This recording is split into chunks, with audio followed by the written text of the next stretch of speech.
Hey YouTube, hope you're all doing well. Happy leap year. And as you can see, I finally decided to take the plunge and take my level of involvement in the shooting sports to the next rung, to the next level, and that is reloading or hand loading.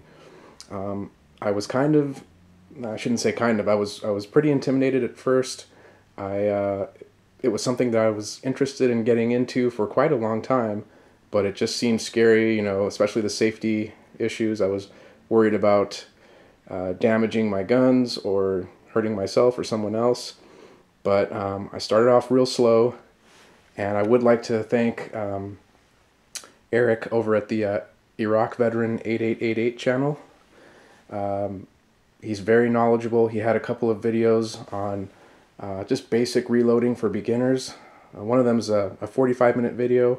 I've watched that 3 or 4 times. It's an excellent video. That kind of gave me a little bit more confidence.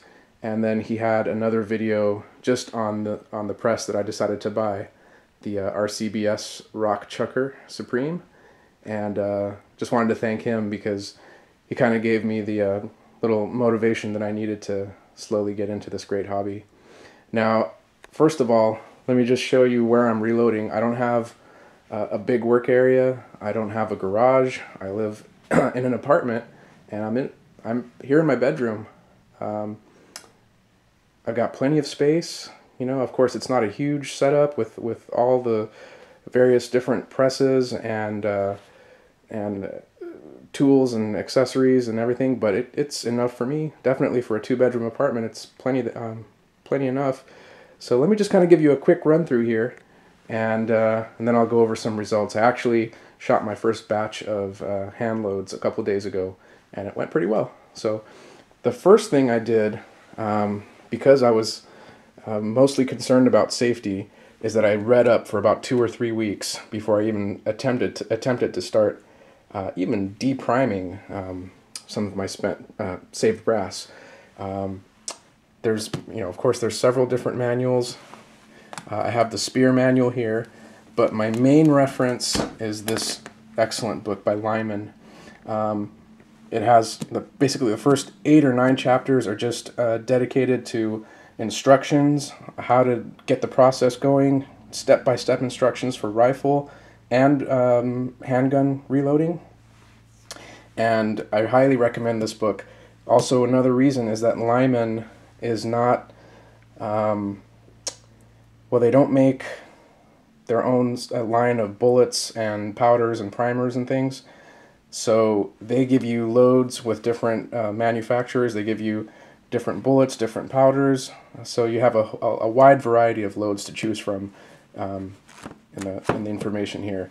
Whereas, with the Speer, an excellent manual, but Speer is owned by the same corporate parent that owns Federal and RCBS, CCI, I think one of the gun cleaning brands, maybe Outers. But they're owned by ATK, the large corporate parent, so a lot of the stuff in here is designed to help promote their other products, whereas with this you get a more unbiased view of things, and it gives you different bullets and powders and stuff that you can try. So if you're new to reloading, this is the first thing that I would suggest you buy. You'll probably end up getting more than one manual like I did, but that Lyman is really good, and it's not, it won't overpower you. It's not too much information. I got this book as well, The ABCs of Reloading. A lot of, historical information in there, which you may or may not like, but it was a little bit too heavy to read, and I found myself going back to the Lyman. But this is a good book. And then I also got Reloading for Handgunners by Patrick Sweeney. He's the handgun editor at Guns and Ammo magazine. So when I get into the handgun loading, I'll definitely be consulting this book. So that's the first thing. You got to keep safety in mind. If you're the kind of person that's impatient, or you don't like to read instruction manuals, you like to skip around, you have ADD, whatever, don't do this. This is not the hobby for you. This requires a lot of patience and attention to detail, and if you don't have the patience to do it right, just buy your factory ammo and you'll be fine. Because let's face it, you're dealing with explosives. You're dealing with things that can injure you or someone, you know, next to you on the firing line at the range. So yeah, just be patient, read up, and don't skip around and don't take shortcuts. This is something that you cannot take shortcuts with, this hobby. If you do it right, it's really rewarding. So enough said. I'm not going to lecture you guys. You're all adults. Let me go ahead and show you like the heart of my system here. And again, this is the RCBS Rock Chucker Supreme. And again, with the emphasis on safety, I did not want to skip straight to a progressive press. I wanted to get the basics down, master using a single stage, and also I'm mostly reloading rifle rounds, and I want to put the emphasis on quality over quantity, and I'm trying to make like good high quality accurate reloads rather than just blasting ammo that's going to go everywhere. So I would suggest that you also start with a single stage press. This is a good brand. Hornady makes one. The Lock and Load. Lyman makes one. I'm pretty happy with this. It works great. So far, so good. So definitely, if you're a beginning reloader like me, you'll probably want to get a single stage and get that down. And most of these can be upgraded. I can convert this into a progressive. It's not very cheap. It's $350, $400 to buy the piggyback, but most of today's good quality single stage presses like this can be upgraded to progressive. So that's that's the heart of the system. Again, Rock Veteran 8888 did a great video on this exact product, and that helped me decide to buy it. So that's the Rock Chucker Supreme. Another RCBS product that I bought was this. This is the Charge Master combo. It's a good quality scale and a powder dispenser, and this unit goes together. You can buy them separately, but I bought the combination. Again, not cheap, but one of my biggest fears when I was getting into hand loading was throwing an inaccurate charge, either not enough or like a double charge. I don't like the those little powder throwers with a big funnel stack. I decided I'd rather pay a little bit more and get something that I don't have to worry that much about. And this is an excellent, excellent product. Also, if you're doing single stage reloading, it's already kind of slow. You're probably going to get at most 50, 60 rounds an hour. So anything you can do to speed it up helps, and this definitely speeds things up. If you don't use this, then you have to use either a digital scale or an analog scale with the pan and everything. And those work fine, but they're definitely slower. This will dispense the powder down to a tenth or even 100th of a grain. So something to look into. That's the Charge Master Supreme. Here I've got the Lyman Universal case trimmer to make sure that none of my cases are too short or too long. Again, not just for safety, but for reliable feeding in your rifle, your pistol, whatever. And just to make sure that everything works nice and smooth. It also gives your reloads more uniformity and theoretically better ballistics. If all the cases are the same length or close to it, you're supposed to get more consistent performance. I kind of skipped ahead. Let me just show you my workbench first of all. None of this would be possible without a sturdy platform to do this on.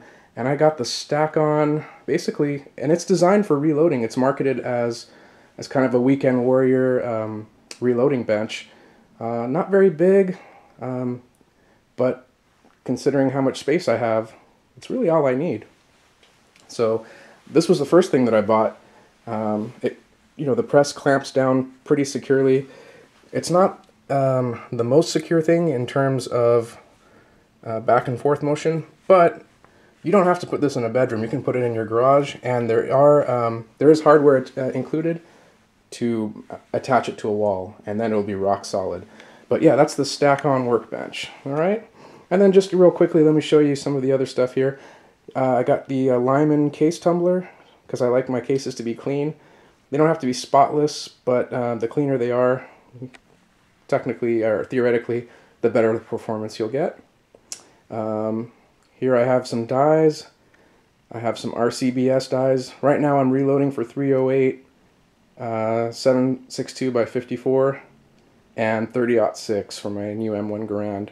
And then I plan to reload for 45 ACP and 10 millimeter, because those rounds are kind of pricey.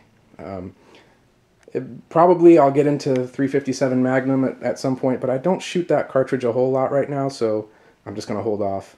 You know, I've got some bullets here.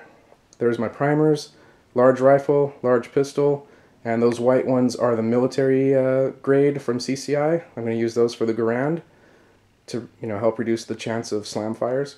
Got my powder. I've been using that IMR 4895. That's also specific for the Garand. And I've got some Varget and some Blue Dot there as well, excuse me. You know, my digital calipers, some dowels and lubricating material for when I slug the bores on my Mosin Nagants. Let's see here. There's some factory 30-06 for the Garand. It's gunsmithing tools, and that's my first batch of 308 that I shot. I still have a few left over. And let me just go ahead and show you that now before the video gets too long.